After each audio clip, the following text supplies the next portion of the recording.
안양외고 졸업 예정인 안유정이라고 하고요. 이번에 가게 될 대학교는 이화여대 스크래튼 국제학부 선택할 예정이고, 그리고 안양외고 다녔을 때 국어에 있어서 수시 등급은 3, 4등급 정도를 받았습니다.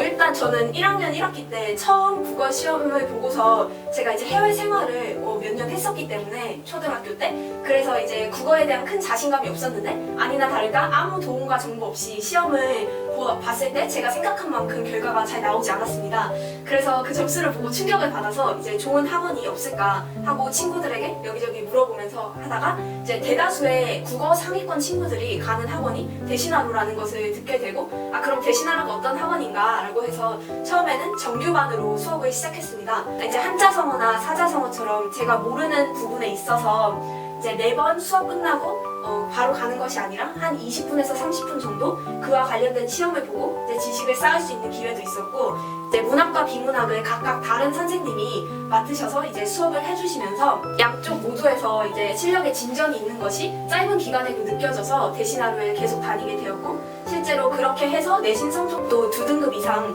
향상을 했습니다. 일단 크게 2가지가 있을 것 같은데, 하나는 일단 내신 수업이고, 2번째는 방학 특강이랑 각종 무료 특강이었다고 할 수 있습니다. 일단 내신 수업 같은 경우에는 굉장히 체계적으로 되어 있고, 교재가 타 학원 교재에 비해서 되게 잘 정돈되어 있고, 그 매주 해야 될 일정 양을 다 채웠을 시에 그 트랙대로 따라가면 분명 좋은 점수를 받을 수 있는 것이 보장되어 있는 그런 교재였기 때문에 그 내신 교재와 그 선생님의 수업에 가장 만족했고, 그 대신하루 내신 수업의 가장 큰 장점은 일단 진도가 굉장히 빨랐습니다. 저희 학교 특성상 시험 범위가 수능 특강 1권 이런 식으로 굉장히 폭이 넓고 많은 경우가 있었는데, 대신하루 수업에서는 중요한 내용을 훑어가면서 많은 도움을 받을 수 있었고요. 그 2번째로 무료 특강 같은 경우에는 재원생을 대상으로 비문학, 문학, 그리고 문법 자신이 취약한 부분에 있어서 3주에서 4주 그 방학 기간을 이용한 특강을 들을 수 있었는데, 특히 원장 선생님께서 직강으로 해주시는 문법 특강 같은 경우에는 1학년이나 2학년, 저학년 때 한번 제대로 들어놓고 정리를 제대로 해놓는다면 3학년에 와서는 그 수업을 들은 친구들이 이제 수능에서 문법 영역을 틀리는 일이 없을 정도로 좋은 수업이었다고 기억하고 있습니다. 제가 1학년 때는 사실 국어 공부를 어떻게 해야 되는지 잘 몰라서 그냥 학교에서 주는 프린트를 열심히 보고 이제 학원에서 시키는 것만 하고, 그래서 국어 공부를 따로 더 해야 된다 이런 생각을 사실 안 했던 것 같은데, 실제로 국어를 정말 제가 생각해도 너무 잘하는 친구들을 살펴보면 특히 그 중학교 3학년에서 고등학교 1학년 넘어오는 그 겨울방학부터 국어를 되게 꾸준하게 열심히 풀어온 친구들이 많이 있더라고요. 특히 1학년 수업 때는 문법, 문학, 비문학을 여러 가지를 이제 고루고루 다루고, 이제 학년을 올라오면서 한 가지 영역을 심화해서 배우는 그런 식으로 넘어가게 되는데, 그래서 1학년 때는 기초를 탄탄하게 하기 위해서 문법 공부를 열심히 하고, 문학과 비문학의 경우 꾸준하게 하루에 한 지문이라도 좋으니까 꾸준하게 푸는 걸 추천한다고 얘기하고 싶고, 2학년 때는 한 영역에 대해서 심화되게 공부를 하는데, 이제 1학기 때는 문학을 심화되게 하고 2학기 때는 비문학을 심화되게 하는 학교가 많이 있는데, 그때는 각 영역에 집중해서 내신에 최고에 집중을 하고, 이제 겨울방학으로 넘어왔을 때는 다시 문법과 화작을 놓지 않고 계속 꾸준하게 3가지를 오답이 없을 때까지 병행하는 게 가장 중요하다고 생각합니다.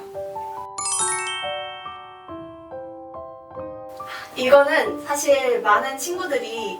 놓치게 되는 부분인 것 같은데, 수시를 준비하다 보면 일단 3학년에 올라가면 정신이 없어지니까 수행평가와 이제 내신 공부를 병행하다 보니 정시 준비에 많이 소홀해지는 친구들이 있고, 이제 1학기 내신이 모두 끝나면 정시 준비를 할 수 있겠지 다들 이렇게 생각을 하는데, 막상 자소서를 쓰고 어느 대학을 쓸지 이런저런 고민을 하다 보면 정시 준비는 사실상 거의 한 3주에서 한 달? 또 그마저도 심지어 무기력해져서 제대로 안 하는 친구들이 엄청 많은 것을 발견할 수 있었습니다. 특히 저희 학교 같은 경우에는 우수한 친구들이 모여있는 학교임에도 불구하고 이제 모두가 정신 없어지고 이제 시간에 쫓기다 보니까 의외로 정시 공부에 집중할 수 있는 시간이 적어서 이제 최저를 맞추지 못한다던가, 이제 정시에서의 그 위험 부담을 높게 안고서 수시를 써야 하는 경우가 많은데, 이제 3학년에 올라가면 내신을 할 때는 내신을 하지만 그 이외의 시간에는 꼭 정시를 놓지 않고 공부했으면 좋겠다는 말을 해주고 싶고 1학년 때부터 확실하게 자신의 목표를 가지고 이 학과를 가야지라는 목표 설정을 하고 공부를 한다면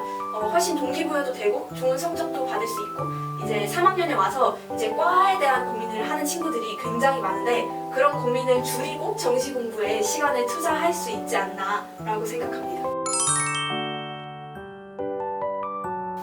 일단 저는 그 체계성 때문이라고 하고 싶은데 이제 대신하루가 워낙 이제 특정 학교가 아니더라도 이제 많은 졸업생들을 배출했다 보니까 이제 여러 선생님들이 이제 여러 학생들을 겪어보셨고 실제로 어떤 학생이 어느 부분이 부족할 때 특정 문제집을 통해 아니면 특정 수업을 통해 그것을 보완할 방법을 잘 알고 계신 선생님들이 많이 계십니다. 또 원장님도 이제 학생들이랑 친밀한 관계를 유지하면서 적극적으로 도와주려고 노력을 하고 계시고 실제로 모든 사람들이 다 국어를 잘하는 건 아니거든요. 대신하루는 그럼 거기 다 상위권 애들밖에 없던데 그럼 그런 애들만 가는 거 아니냐. 저 같은 학생도 왔거든요. 그러니까 걱정하지 않고 그냥 오셔서 자신만 꾸준하게 하면 좋은 성적 얻으실 수 있을 것 같습니다.